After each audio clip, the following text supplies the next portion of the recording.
ಇವತ್ತು ಬೆಂಗಳೂರಲ್ಲಿ ಹೆಸರೇ ಇಲ್ಲ, ಎಲ್ಲ ಹೊಡೆದು ನಮ್ಮ ಕೆಂಪೇಗೌಡರು ಉದ್ದೇಶ ಏನಾದರೆ ಕೆರೆಗಳು ಮತ್ತು ಗಿಡಗಳು. ಯಾಕಂದರೆ ಪರಿಸರಕ್ಕೆ ಒತ್ತು ಕೊಟ್ಟಿದ್ದರು ಮತ್ತು ಕೆರೆಗಳಿಗೆ ಬಹಳ ಮುಖ್ಯವಾಗಿ ಕೆರೆಗಳಿಗೆ ಕೊಟ್ಟಿದ್ದರು. ಅದರಿಂದ ಇವತ್ತು ನಮ್ಮ ಬೆಳ್ತಿ ಬಸವರಾಜನ ಅದನ್ನು ಒಂದು ಗಿಡ ನೆಡುವ ಪರಿಸರಕ್ಕೆ ಹೆಚ್ಚಿನಾಗಿ ಒತ್ತು ಕೊಟ್ಟು ಒಂದು ಗಿಡ ನೆಡುವ ಕಾರ್ಯಕ್ರಮವಾಗಿದೆ.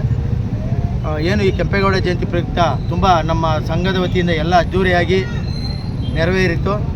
ಮತ್ತು ಬೆಳ್ತಿ ಬಸವರಾಜನವರು ಮತ್ತು ಏನು ನಮ್ಮ ವಾರ್ಡ್ನ 18 ಜನರಲ್ ಆಗಿದೆ. ಈ ಜನರಲ್ ಆಗಿದೆ ಅಂತ ನಮ್ಮ ಸಂಘದ ಕಡೆಯಿಂದ ಏನು ನಮ್ಮವರಿಗೆ ಈ ಕಿತ ಆದ್ಯತೆ ಕೊಡ್ರಿ ಅಂತ ನಮ್ಮ ಸಂಘದ ವತಿಯಿಂದ ಒಂದು ಮನವಿ ಮಾಡಿದ್ರು. ಆಯಿತು ಅಂತ ಒಪ್ಕೊಂಡಿದ್ದಾರೆ. ಇವತ್ತು ಏನು ಮನವಿ ಪತ್ರ ನಮ್ಮ ಸಂಘದ ವತಿಯಿಂದ ಮನವಿ ಪತ್ರವನ್ನು ಕೊಟ್ಟಿದ್ದೀರಿ. ಅವರು ವಿಶ್ವಾಸ ಮತ ವ್ಯಕ್ತಪಡಿಸಿದ್ದಾರೆ, ಕೊಡ್ತೀರಪ್ಪ ನಿಮ್ಮ ಒಂದು ಕೆಂಪೇಗೌಡ ಜಯಂತಿಗ ಪ್ರಯುಕ್ತ ನಾನೊಂದು ಇದಿರಲಿ, ನಿಮ್ಮವ್ರಿಗೆ ಸ್ವಲ್ಪ ಕೊಡ್ತೀನಿ, ಹೆಚ್ಚಿನ ಆದ್ಯತೆ ಕೊಡ್ತೀನಿ. ಯಾಕಂದರೆ ನಮ್ಮವರು ಎಲ್ಲೂ ನಮ್ಮ ಒಕ್ಕಲಿಗರು. ಒಕ್ಕಲತನ ಅಂದರೆ ಏನಂದರೆ ವ್ಯವಸಾಯ ಮಾಡ್ತಾ ಇದ್ದವರು, ಅದನ್ನು ಎಲ್ಲರೂ ಒಕ್ಕಲಿಗರು ಅಂತ ಇದು ಮಾಡಿದ್ರು. ಆಮೇಲೆ ಪೆಟ್ನೇಮ್ ಅಂತ ಗೌಡ, ಆಯಿತಾ. ಅದರಿಂದ ನಮಗೆ ಆದ್ಯತೆಗಳು ಎಲ್ಲೂ ಕಡೆ ಕಮ್ಮಿ. ಜನರಲ್ಲಿದ್ದರೆ ಮಾತ್ರ ನಾವು ನಿಂತ್ಕೊಳಕ್ಕಾಗೋದು, ಬೇರೆ ಯಾವುದೇ ರಿಸರ್ವ್ಗಳಿದ್ರೆ ಆಗಲ್ಲ. KR ಕ್ಷೇತ್ರದಲ್ಲಿ ಇವಾಗ ಈ ಮೊದಲು ಜಾಸ್ತಿ ಇತ್ತು, ಇವಾಗೆಲ್ಲ ಜನಸಂಖ್ಯೆಗಳು ಇದು ವಾರ್ಡು ಮೀಸಲಾತಿ ಕಮ್ಮಿ ಬಂದಿದೆ. ಅದು ಇರೋದು ಅಲ್ಪದರಲ್ಲಿ. ನಮ್ಮ ಬೆಳ್ತಿ ಬಸವರಾಜನವರು ನಮ್ಮೆಲ್ಲರನ್ನು ಗುರುತಿಸಿ ಕೊಡ್ತೇನೆ ಅಂತ ವಿಶ್ವಾಸ ವ್ಯಕ್ತಪಡಿಸಿದರೆ ಅವರಿಗೆ ತುಂಬ ಹೃದಯ ಧನ್ಯವಾದಗಳು.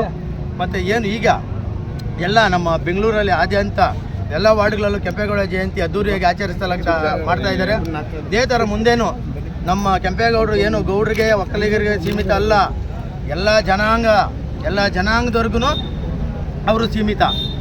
ಅದರಿಂದ ಇದು ಭೇದ ಭಾವ ಬೇಡ, ಎಲ್ಲರೂ ಒಂದೇ. ಅದರಿಂದ ನೀವೆಲ್ಲರೂ ಸಹಕರಿಸಿದ್ರೇ ನಾವು ಕೆಂಪೇಗೌಡ ಜಯಂತಿ ಮಾಡೋಕ್ಕಾಗೋದು. ಬೇರೆ ಗೌಡರಿಂದನೇ ಕೆಂಪೇಗೌಡ ಜಯಂತಿ ಅಲ್ಲ, ಕೆಂಪೇಗೌಡರು ಒಬ್ಬರಿಗೆ ಸೀಮಿತ ಇಲ್ಲ. ಈಗ ಬೆಂಗಳೂರಲ್ಲಿ ಎಷ್ಟೆಷ್ಟು ಬಳೆಪೇಟೆ ತಿಗಳರಪೇಟೆ ಏನೇನೋ ಪೇಟೆ ಮಾಡಿದ್ರು, ಎಂತ ಹಲವಾರು ಪೇಟೆ ಮಾಡಿ ಏನು ಕೇಳಿ ಎಲ್ಲರೂ ಚೆನ್ನಾಗಿರ್ಬೇಕು ಅಂತಲೇ ಮಾಡಿದ್ದು.